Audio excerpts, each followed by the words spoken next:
Hello everybody and welcome to The Grid. As always, I am your guide, Crazy Mr. Gigabyte, and welcome to Crazy Mr. Gigabyte Revisits. Revisits is a series where I replay the titles of my past and see if they still hold up in forms of either nostalgia or gameplay. And today, we're going to talk about a little token called Ghost of a Tale. The story of Ghost of a Tale is about a mouse named Tilo, a minstrel who was sent to prison because his wife refused to play a song for a baron and was sent to prison. Separated from his wife and sprung from himself from an anonymous helper, Tilo must search the prison for his beloved. How could you not want more from that story? So much mystery to it. Now, I remember playing this title in my early Mixer days, and I was taken back by the design and the story of this game. I thought it was very new and unique to me. It was very much a breath of fresh air from all the FPSs I've been playing. Braving threats and exploring catacombs, sewers filled with leeches, talking to giant magpies. Well, not really giant, but in the scale, it's a giant. Learning about other characters, the way this world engrosses you. And as you go through this story, you start to peel back the layers of these characters you interact with. The game is beautiful. It was independently made and funded by Indiegogo. It's beyond words. I got what I paid for it. I really enjoyed it. First time playing this game, I was a bit confused.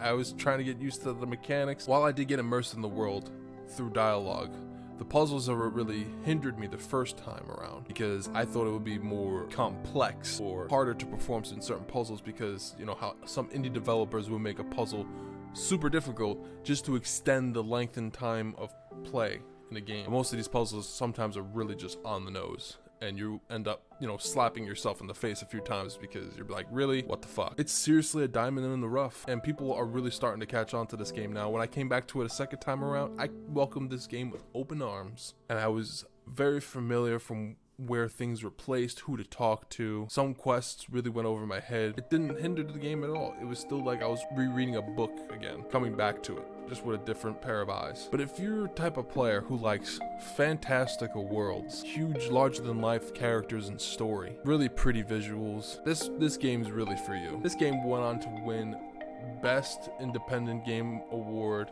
and Best Independent Game with the best graphics in 2018. And it just, if I remember correctly, not too long ago, it did get ported to the Nintendo Switch. So this game's gaining traction. It's obviously worth a play. I would seriously recommend that it's worth a play. Just the broad strokes here for you guys. I don't want to give too much away because it's a great game. But there are some hints that there's a sequel coming, but the developer, he wants to sharpen his skills as a game developer to make the next part of this story better, and I'm all the more for that. Don't rush it. You could tell that this game was a labor of love. This was his baby. I'm so happy to be part of that, and I want to see where this game goes next, and I will be happy to give the sequel to this game a review. So please pick up Ghost of a Tale.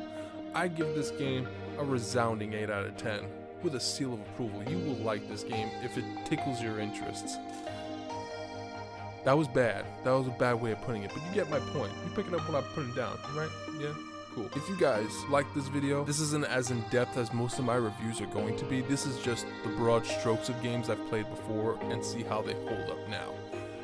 Now, my next in-depth review would be Cyberpunk 2077, which is tons of fun. We'll get into that. I will be doing another Revisits game, and this one is going to take me somewhere beyond the sea.